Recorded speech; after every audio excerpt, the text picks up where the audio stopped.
All right, so I'm about to be calling two different landlords. One is offering me an entire 15-unit townhome complex that he just finished developing, brand new, unleased. He wants to give me the entire thing. We're going to negotiate how many months free and all of that and start date. Other landlord that I'm going to be calling is offering me a house, 3 months free on a 3-year lease. I have no idea. I've never spoken to any of these people. This was purely sourced to me via my sales team. My sales girl, Jess, brought me these leads. She gave me some context in our leads chat, so I'm going to read it out to you. So this townhome complex, he wants $28.99 per month. Townhouse can do 1 to 2 years. Owner wants us to lease all the properties, all the units in this property. There's no HOA because he owns it. No city issues with STRs. Has 15 of these specific townhomes all in the same block, newly built, not leased. He mentioned that if we do enter into a deal, he would want us to lease the entire project. So I'm gonna call him and discuss that. Other one is just a simple home, townhome, 3 years, 3 months free in a completely different city. So I'm gonna call up these two landlords, negotiate those, and get those pretty much started and the ball rolling. This is on top of the 23 units that I have in the hotel extended stay hotel conversion that I'm doing arbitrage on. I'm currently right now finishing up a house in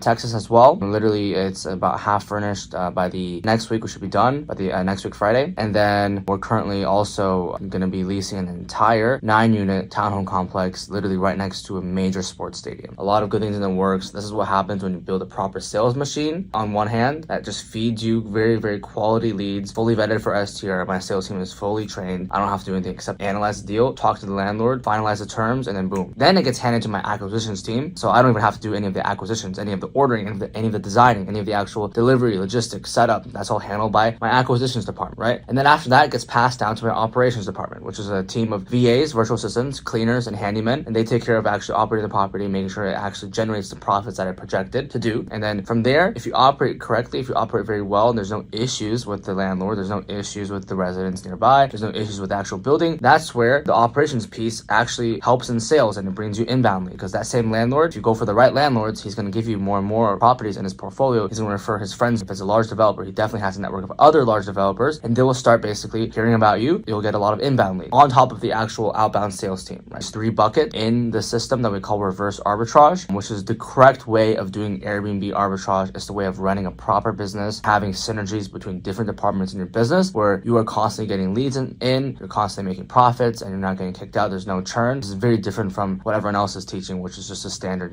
trying to find a unit, this and that. It's all fly by night. It's not a sustainable business. Reverse arbitrage is the reverse of this. Most people look at Airbnb arbitrage as a quick hustle, a side hustle, quick money. So we're looking at the reverse arbitrage where we build an actual real sustainable business that can generate us significant profits that will move the needle in our life for years to come. And the reason why it can be years to come is because you're running it correctly and you're getting more inbound leads. I'm about to call these landlords. I'm going to call the one with the entire complex first. He said we can call him whenever.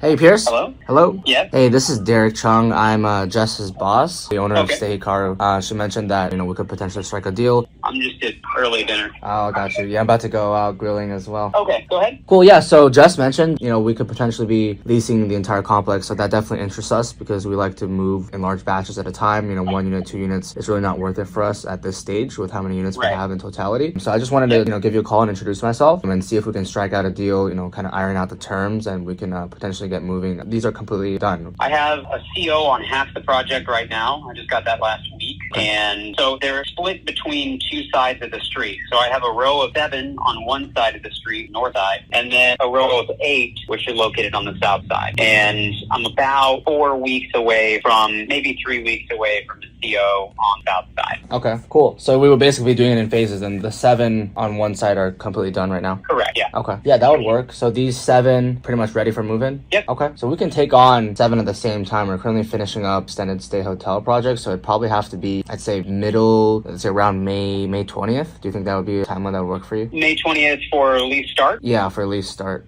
It should work, yeah. Okay. We could shoot for May 20th. We could sign a master lease. I have a template if you don't, but we can put all 7 or all 15 underneath that. And the first 7 could start May 20th. And then just a couple of questions I have. So there's already washer and dryer in the unit. Is that correct? Correct.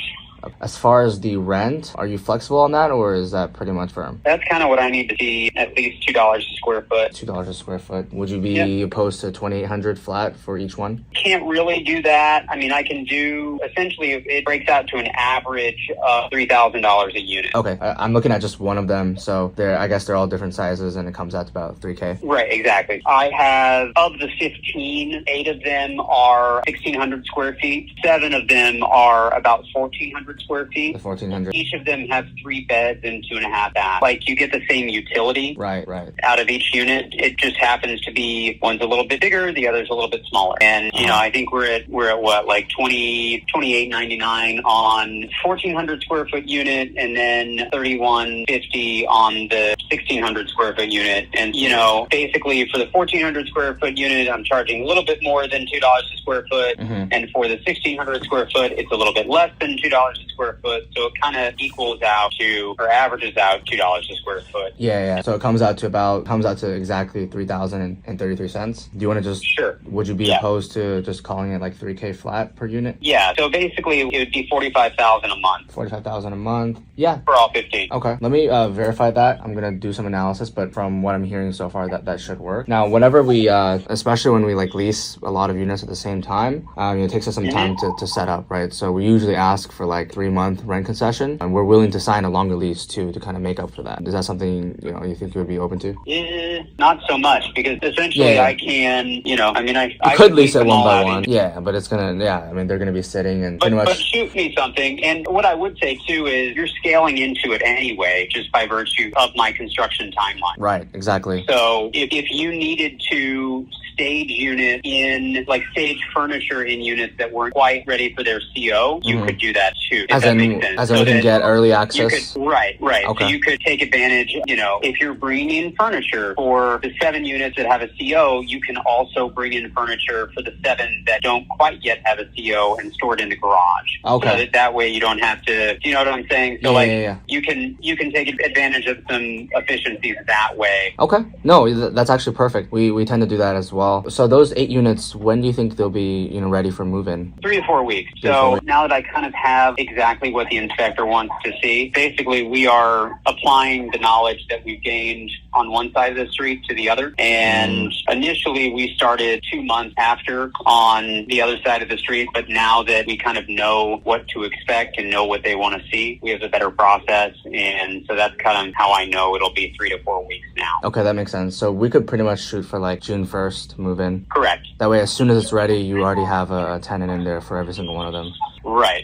Okay. Yeah, that's pretty fair. That way you can pre-advertise, I can pre-lease, that sort of thing. For sure. And would we be in the way of your contractors if we started to set up some of the furniture, or do you think just purely storing in the garage would be the most? No, I don't think so. The garages are either 1 or 2 car garages, so, and if that becomes an issue too, I have a storage building that's 2 blocks away. Not ideal, but I can shift my contractors elsewhere. But all the material is put in at this point, and the only thing I really need delivered to the other side of the street is, I guess, would be my appliances. That would be the only chunky type of stuff that I need. But like all the sheetrock they'll be done painting the unit, I think Tuesday of next week. So okay, that makes sense. Oh, by the way, you said you have a storage building. Is that one that you own? Yeah. Would we be able to have access to a unit just so we can like store our supplies and such ongoing basis, or on an ongoing? Well, it's not really set up for that. It's like an 8,600 square foot warehouse, single building, so it's not chopped up into like storage units. Oh, okay. Is it mostly packed, or is there like some free space? No, there's free space in there. Okay. We're developers, and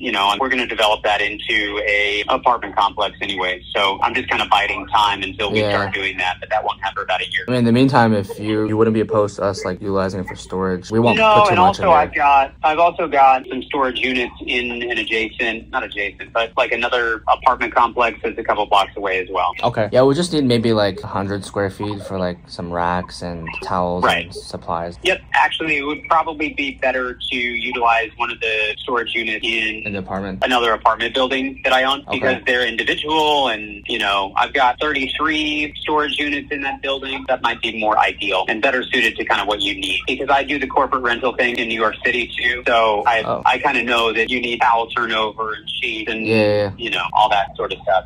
So you lease from buildings in New York City to give to clients? Well, basically, I own some condominiums up in New York that are in a building called Executive Plaza. What plaza? It's called Executive Plaza Okay. on 51st and 7th Avenue, and it's kind of set up to be a corporate type rental building. So they're all condominiums. I own 5 in that building. And typically my clients are large consulting firms because of its location. And, you know, I'll have like Deloitte will be one of my tenants, and they'll bring in their consultants, and it just ends up being cheaper than a hotel room. Yeah, 100%. And they stay for 30 plus days, right? Because of the New York regulations. Yeah, it's a 30-day minimum. That's pretty cool. But I have a master lease. It's similar to what you're doing. I have a master lease with Deloitte, and then, you know, John Smith comes in and he's there for a month. And Jane comes in from Cleveland, and she's there for another month working with another client. Right. I don't play in the management of their business, but I just kind of have a master lease with a company like Deloitte or UBS. Right. Someone of that nature, because it's literally across the street from their office. Yeah, that's a perfect location. I mean, have you thought about scaling in New York, like getting more? I have. It's just I'm now located in Dallas, and you know, it almost doesn't pencil out to a New York just with the cost of ownership.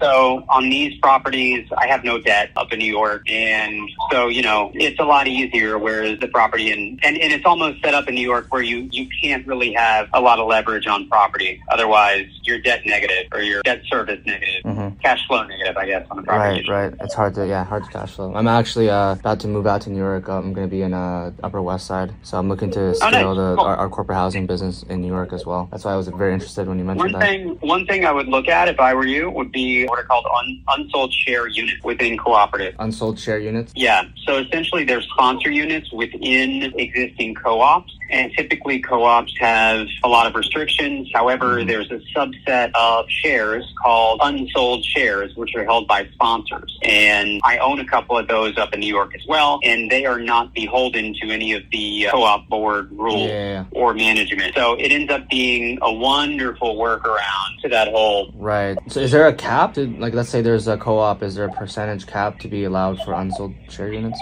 Typically not. I mean, most of the time they're units that were, let's see, so typically there was like a big conversion in the 80s from developers who were trying to raise cash. And anyway, they went to their current tenants and were like, hey, you can buy this unit if you want to. And most of them bought them because they were, 10 or 20 cents on the dollar in terms of value because they needed to raise cash. But some elected to continue renting. Over the course of time, those tenants ended up dying off and they then became free market rent. So anyway, it's a bit of a loophole in the co-op system, but in your business would be something to look at. Yeah, definitely. I'm actually going to be in Dallas on Wednesday, so if you have some time between Wednesday and Friday, I think definitely I'm actually meet up. running up to New York on Tuesday, but I'm going to New York on Saturday. Sorry to miss you. Yeah. And I come back on Monday.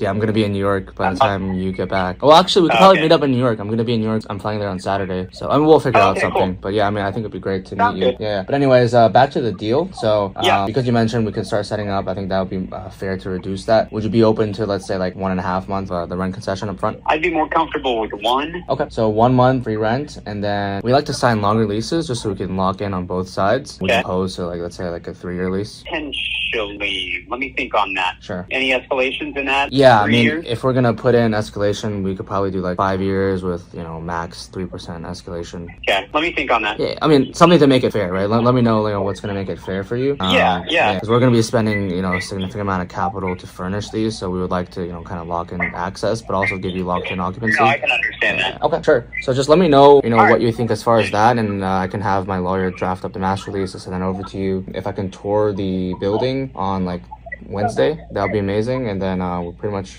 can sign right away. Okay, great, cool. I'll have some contractors on site anyway, so the job site should be open, and access shouldn't be a problem. Sure, I'll just give you like a text or call when I'm on the way. It should be around like noon Wednesday. That'll work. Okay, awesome. Remind me your name. Derek. Okay. Yeah. Nice to meet you, Pierce. Just let me know what you want to do as far as the length and the escalators, and I can have that drafted out and sent to you on DocuSign. I appreciate it, Derek. Awesome. Pleasure to do business with you, and I look forward to more. Likewise. Thanks much. All right. Have a great Sunday night. You too. Take care. Bye. And that's pretty much how it's done. Very nice organic conversation. This guy is clearly not a tire kicker or an inexperienced person. That's why we're able to, chat quickly about the deal and get it moving. You see, literally, from when I called him to pretty much ready to close. And we're literally about to call my lawyer, Jeff, right now.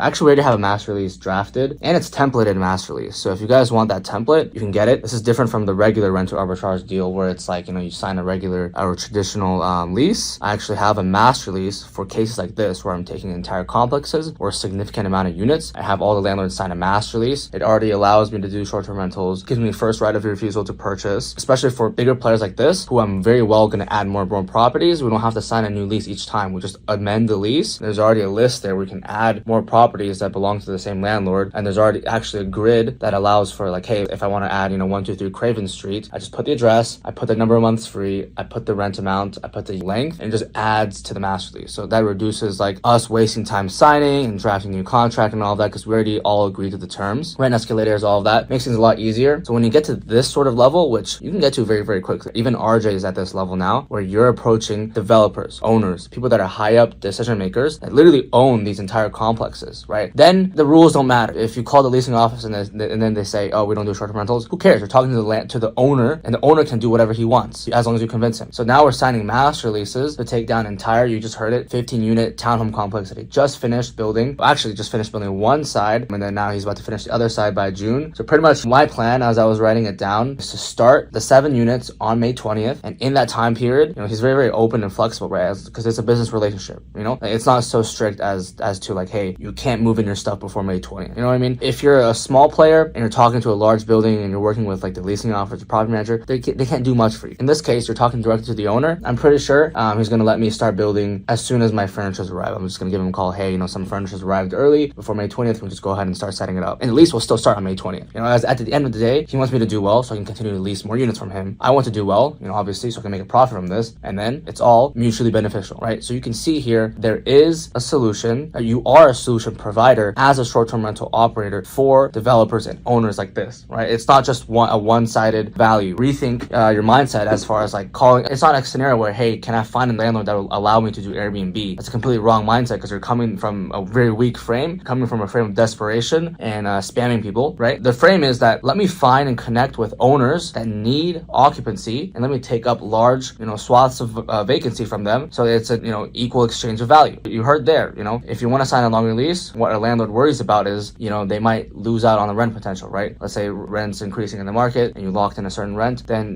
they can make the extra money, the upside on that. That's why we have built-in rent escalators, 3% or 5% cap per year that he can increase the rent on me. But what I care about more so is the guaranteed access. 3-5% increased rent. I would rather lock the property in for 5 years, and it's going to increase anyways, right? If you do renewals, right? I'd rather lock the property in for 5 years and have built-in escalators. I can literally project what my increased rent is going to be, and it's locked in, right? As opposed to signing a 1-year lease and keep renewing it each year. You could jack it up 10%. So pretty much the goal is for those 7 units to start on May 20th, and we should have it literally built and be live around May 20th, May 21st, May 22nd, because of early access. And then other 8 units, we're going to start on June 1st, and you heard it from him too. We're literally going to order for all 15 units at the same time, and then see how much we can get away with setting up without getting in the way of his contractors. So I'm pretty sure we can even go live with these other 8 units before June 1st even starts. And then on top of that, we have the 1 month free. So this is where you negotiate your way into a home run deal. I'm going to show you guys the numbers, the actual numbers, the analysis, the revenue, the profits, and then, factoring in what I was able to negotiate as far as early access, early building, 3 months of rent, lease length, rent escalators. And you saw me even negotiate because I heard that he had a storage space, right? Instead of going and paying $500 a month for a storage space, like, 15 by 15, or even multiple of those, maybe a couple thousand a month, because I'm planning to scale in the city. Now I've established myself as a value provider, someone that, he actually cares about and can do business with, because I'm giving him significant income to move the needle in his business, right? Leasing this entire complex is something that's worth him considering, giving me something like, hey, I have some storage units in an apartment building. It's not going to be, if you want some payment, that's fine. It's definitely not going to be like market rate, right? It could probably even be free, which does sound like he's just going to give me, a couple small spaces for supplies. Not a big deal, right? That's something he could just give me. It's not a big deal to me anyways. A couple thousand a month, that's whatever. But at the end of the day, all these small concessions and wins stack up and boost your margin across your entire business. So for me, it doesn't matter, but for my business, that small win matters a lot, because, you scale that across all the different cities I'm in, all the units that I have. And,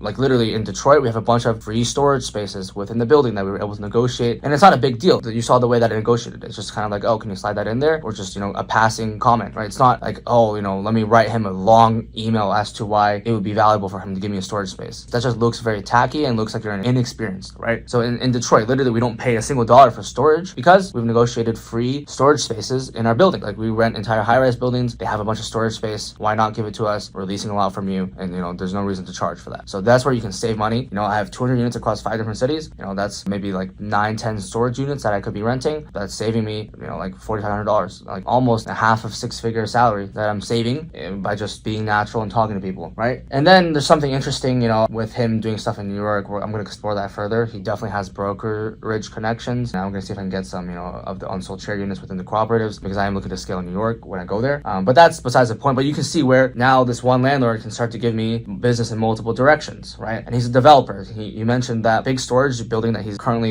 utilizing, he's going to turn it into an apartment complex. And guess who's going to probably rent that apartment complex? A good percentage, if not the whole thing, probably me, right?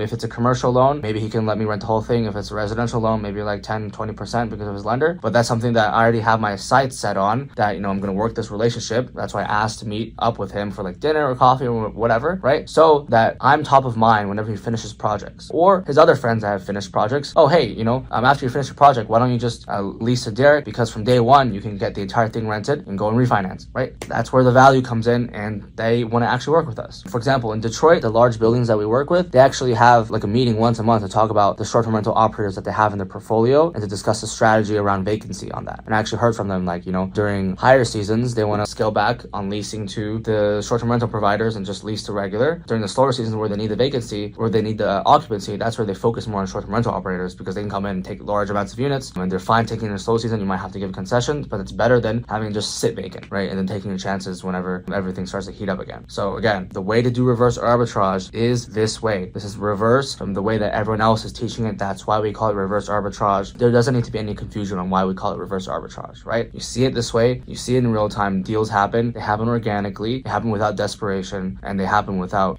telling everyone that you're part of like a course. Oh, I'm part of, Guru XYZ's program. Let me have some units. No one cares, right? This is how you do it. This is the proper way. This is the way that's going to be sustainable. This is the way that's going to have inbound leads come to you, like to come to me on a literally daily basis. Hey, Derek, can you rent this? Can you rent that? That's why I came up with the lead overflow list in the first place, because I just have so many units. And to be frank, my acquisitions team is not big enough to take on hundreds of units at the same time, right? Pretty much our capacity, I would say max, is probably 50 units at the same time across multiple different cities. So that's why I created a list, because instead of just having these landlords sit there and wait, I can give it to people that are looking to start the Airbnb business and just connect them, right? But the problem is that you guys need to know, in order to get access to the lead list, you need to actually know what you're doing. And I'm not just going to give access to any random person, because you're going to burn a relationship. Like person I just called, I just started a new relationship. But the landlords that I know, I built up and cultivated a relationship, right? So that's why the people that get access to the lead list are people that actually have gone through my program, my mentorship would be better, because then they know the systems and they're not going to screw it up, right? By screwing it up, I mean that you don't host correctly, you don't screen correctly, and just riffraff comes in and out of your units. The residents complain. The worst case scenario is residents non-renew because of how much issues are coming from you as a short-term rental operator. Then the landlord definitely hates you. He never wants to give you more units, or any other short-term rental operator any more units. That's called burning a bridge. There's a lot of big companies in this space. I'm not going to name any names. Some of them start with the word F, or start the letter F, but they burn a lot of bridges. And not only can they not ever lease from a particular landlord ever again, but that particular landlord will never lease to a short-term rental operator ever again. So they burn the bridge for the entire industry. And that's why I'm here, is to teach industry the right way to do things, legitimize it, so they stop freaking burning bridges with landlords, right? Stop learning it from the fly-by-night guru who doesn't know what they're doing and just got a couple units and thinks there's something. Units is easy. My grandma does it. Anyone can do it. My brother can do it. It doesn't really matter to get a unit. It doesn't really even matter to set up a unit. What matters is sustainability and track record over a long period of time, and sustain relationships, because that's how you go far in business. I'm not saying this to flex on you guys, but this is my 5th year in business. Again, the first 2 units that I ever leased, I still lease them to this day. They've made me over 100 times ROI. And more importantly, I've paid that particular landlord their rent on time every single month for the past 4 years. Do you think that landlord